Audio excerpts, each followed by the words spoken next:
This is the first session with Gordon. He is a new dog that I adopted. He's going to be my working dog when he's finished with his training.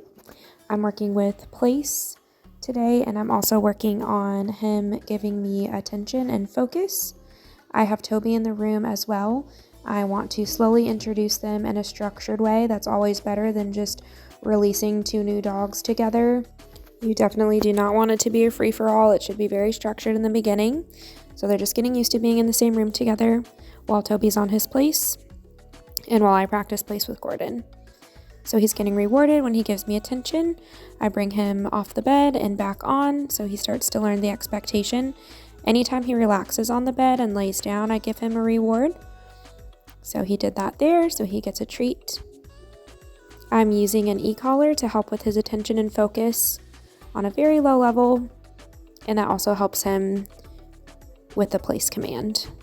The e-collar is great for attention and focus. I did start to pet him here and he got off the bed, and so I stopped. I put him back on, did not reward him, backed up, and then I tried the same distraction again. So on the second try, he did it successfully, so he got a treat. I always do a distraction twice. If the dog is not successful the first time, I will do it again. And then when they do it correctly, I reward them. That was also really good practice for him because he likes to jump up to greet, so he's definitely working on that as well. So again, I'm using that e-collar at a very low level. He actually turns his whole body here to focus on me, so I definitely give him treats. When you work on attention with the first training sessions, everything else falls into place. It becomes much faster training because they know they need to focus on you. The heel just kind of starts to happen as well. They start becoming less distracted with their environment when they know that they need to focus on you because that's what they've been practicing. I took him off the bed and had him practice giving me focus in a sit. I just want to keep it interesting for him. I don't want the session to be boring, so I changed it up a little bit. So he's doing a great job. And then I put him back on the bed. And I used the e-collar here again to guide him back.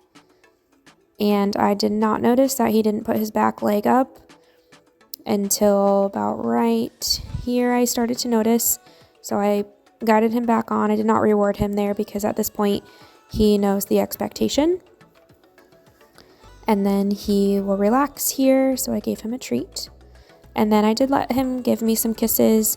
I am wanting to grow that bond with him since he's a new dog. I do this with any dog, but especially since I adopted him and he's mine.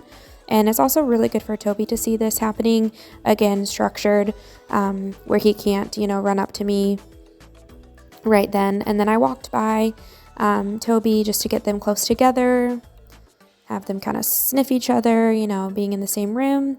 Then I started backing up. I'm just working on attention here, making myself interesting, making the training fun for Gordon, giving him lots of treats. And his heel's already kind of starting to fall into place here since he knows that he needs to focus on me, which is, again, another amazing thing about getting focus with the e-collar. So he's doing a great job. This will also help with the recall when we get to that, when I need him to come when called. And then we went outside. That's the end of the session. Thank you for watching.